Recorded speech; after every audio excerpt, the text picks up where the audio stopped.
আপনি নিশ্চয়ই আজিজ ভাইয়ের বক্তব্য শুনছিলেন। আমি সম্প্রতি আরেকটি কথা বলছিলেন যে তরুণদের ব্যাপারে গণভোট না মানলে তরুণরা আবারও বিদ্রোহ করবে। আজিজ ভাই বলছিলেন যে সেটি এখন আর সম্ভব নয়, তাদের প্রতি সেই মানুষের সেই জায়গাটি এখন আর নেই। আপনার কাছে কি মনে হয়, তারা আবারও বিদ্রোহ করবে গণভোট না মানলে? আমার মনে হয় যে গণভোট হচ্ছে একটা প্রথমত আমরা একটা ঐতিহাসিক সময় বসে আছি। আমরা এটা কিন্তু নর্মাল সময় না। আর আমি এটা মনে করি যে যে অন্যান্য সময় যে ইলেকশন হয়, ইলেকশনের যে ম্যান্ডেট আসে সেটা হচ্ছে স্ট্যাটাস কো ম্যান্ডেট। তুমি দেশ চালাও, ভালোভাবে দেশ চালাও, আইন মেনে চলো ইত্যাদি, স্ট্যাটাস কো ম্যান্ডেট।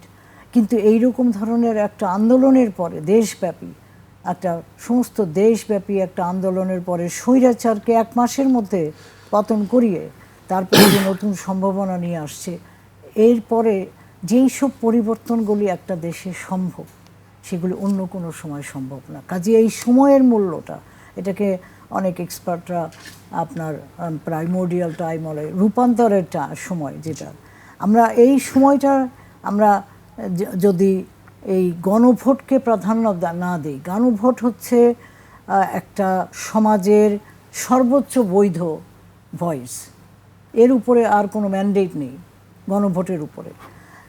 এবং আপনার পার্লামেন্ট বলেন, সংসদ বলেন বা সংবিধান বলেন, এরা ডেলিগেটেড অথরিটি, কিন্তু আসল মালিক হচ্ছে জনগণ। তো 70% প্রায় 69 ভাগ ভোটাররা বলেছে আমরা এই পরিবর্তন চাই, এই সংস্কারগুলি চাই। আচ্ছা, এই সংস্কারগুলি কি? এগুলি যদি আপনি একটু ভালো করে দেখেন, সংস্কারগুলি কিন্তু চেকস অ্যান্ড ব্যালেন্স। বিএনপিও তো বলছে যে তারা সংস্কার চায়, হ্যাঁ, তারা জুলাই সনদ বাস্তবায়ন করবে, সেটি তো বিএনপিও বলছে। হ্যাঁ, কিন্তু কথাটা হচ্ছে আমার মওদুদ আহমেদের কথা মনে পড়ছে। 2001 সালে উনি বিএনপির তখন আইনমন্ত্রী ছিলেন এবং উনি এই যে 2/3 মেজরিটি নিয়ে তখন বিএনপি পাওয়ারে আসছিল এবং তারপরে 90 থেকে 96 বিএনপি যতটা ভালো চালিয়েছিল, 2001 থেকে 2006 আমরা জানি যে কি নানা রকম সমস্যা, নানা রকম প্রশ্নবিদ্ধ হয়ে গেছে। কিন্তু 2/3 মেজরিটি নিয়ে আসলে এগুলো হয়। আর উনি কি বলছিলেন? উনিও বলছিলেন যে আমরা যেসব সংস্কারগুলোর কথা বলেছি, আমরা প্রতিশ্রুতি দিয়েছি, হ্যাঁ করবো, কিন্তু আমি আরও সুন্দর করে করব। তো উনি 2001 সাল থেকে 2006 সাল পর্যন্ত কোনো সংস্কারই করেননি, শুধু এই কথা বলে গেছে আমি করব। তা আমার কথাটা হচ্ছে যেইটা অলরেডি প্রতিষ্ঠিত হয়েছে, আমরা একটা স্টেপিং স্টোনে আছি, আমরা একটা প্রথম ধাপে আছি। এটা একটা প্রথমে একটা সংস্কারগুলি প্রস্তাব হলো, প্রস্তাবগুলি নিয়ে ডিসকাশন ডিবেট হলো, তারপরে একটা সমঝোতা আসা হলো, তারপরে সনদে সবাই এটাতে সাইন করলেন, সেটা একটাই। তারপরে সেটা গণভোটে গেল এবং গণভোটে গিয়ে সেখানে 70% ভোটাররা বলল যে আমরা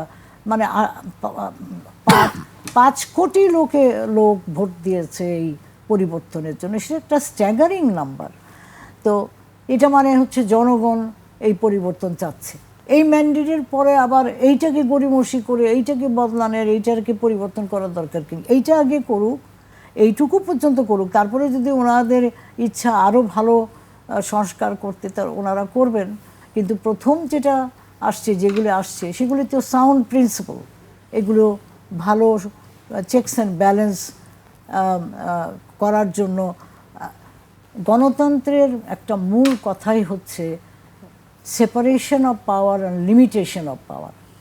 আপনি কোনো একটা অর্গানকে বেশি বাড়তে দিতে পারেন না, তাকে বেশি ক্ষমতায়ন করতে পারেন। সেই জন্যই জুডিশিয়ারি, এক্সিকিউটিভ, লেজিসলেচার, এই তিনটা সবসময় একটা আরেকটাকে চেক দিয়ে রাখে। এই চেকস অ্যান্ড ব্যালেন্সটা শুধু সেইখানে না, চেকস অ্যান্ড ব্যালেন্সটা আরও ভিতরের মেকানিজমস আছে।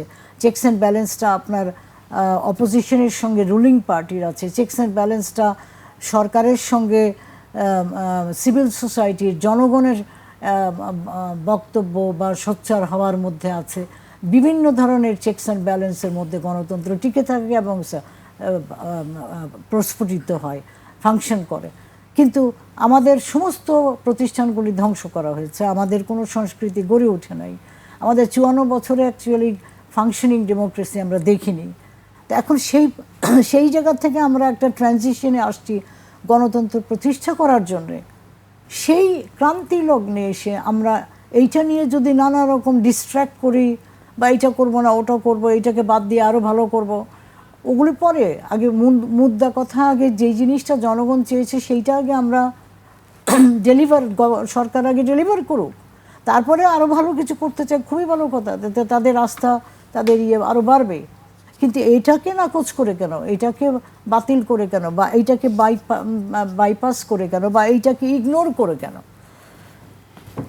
আমার বক্তব্য হচ্ছে যে এগুলি সবই sound principal, checks and balance, এবং সরকারকে একটা সুশাসন প্রতিষ্ঠা করার জন্য এবং টেকসই করার জন্য। তাহলে এগুলি প্রতিষ্ঠা না করার জন্য কি মানে থাকতে পারে? আমি কারণটা বুঝতে পারছি।